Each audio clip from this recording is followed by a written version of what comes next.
Hey, what's going on? I'm Bryon Summers, photographer and content creator, and welcome back to the channel.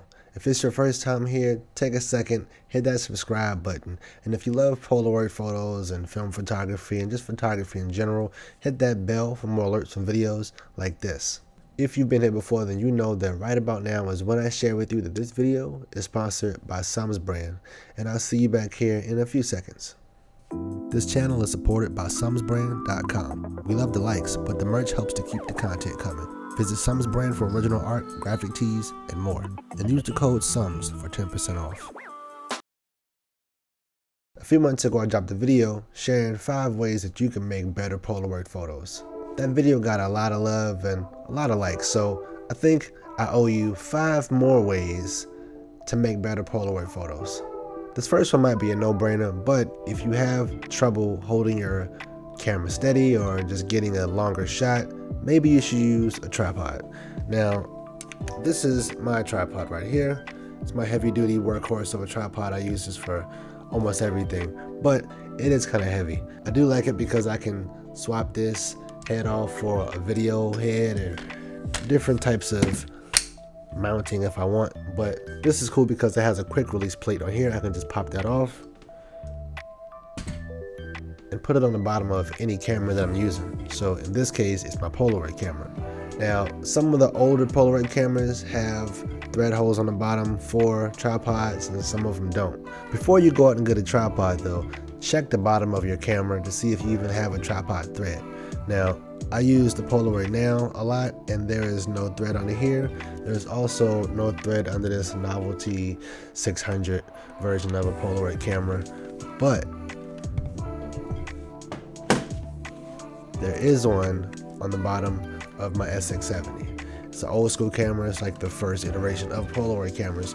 I don't know why the Polaroid Now doesn't have it, but the Polaroid Now Plus does. So if I'd have waited a few months before I got the Polaroid Now, I'd have been ready to throw my camera on a tripod and get those longer shots. Number 2, be mindful of the distance that you are from your subject.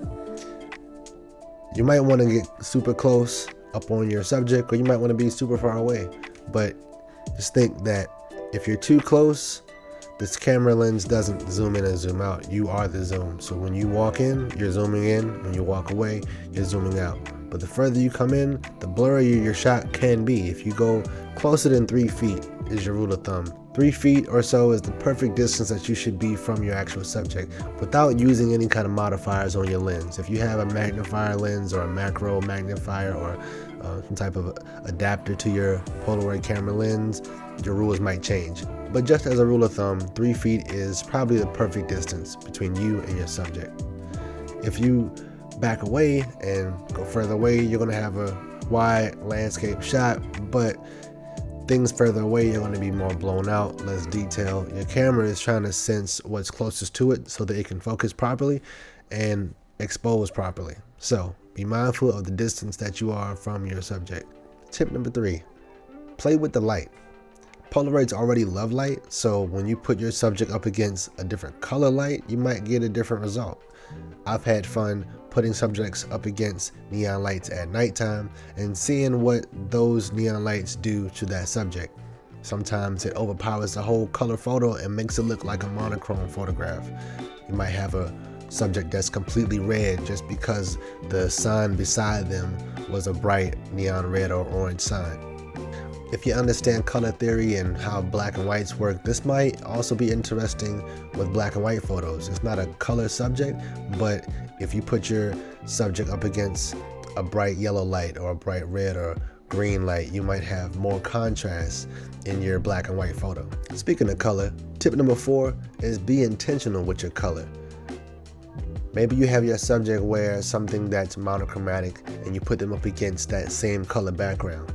You never know how Polaroid film is going to develop. You have an idea of how it should be, but maybe these blues come out richer against each other, or maybe they're not wearing the same exact color. Being intentional with your color might take your Polaroid from being a novelty photo to a piece of work that you will put on your wall. So whether it's monochromatic or complementary colors, whatever you choose, keep in mind the color. The last tip is more of a fun way of seeing images. Polaroids are already bottom heavy with that white strip on the bottom. But maybe you think about the Polaroid in a different orientation. Maybe you flip it on the side or upside down. You can have your subject looking like they're falling out or falling to the side or doing something unique in that actual frame. But that will require you to just turn the camera to the side or upside down. Or maybe you go for a Dutch angle or something, but don't be restricted to just the bounding box of a Polaroid. Just because the camera's made one way doesn't mean you can't see it another way. It's up to you. Make it your own. Alright, that's it for this one. I hope you liked it. If you did, hit that thumbs up. If you loved it, hit subscribe and hit that bell for alerts on more videos like this. Don't forget to join the Discord to share your images. I definitely want to see how you are using these 5 tips and the previous 5 tips to make your Polaroids better. Don't forget to follow me on Instagram at Bryon Summers and summersbrand.com for the merch. Don't forget the summersbrand.com and use Sums as a discount code SUMS for 10% off your entire order. If you liked what you saw or wanted to suggest more things that you would like to see in this video or more videos like this, definitely hit me in the comment section, or again, join the Discord and let's have a conversation. And I will see you in the next one. Peace.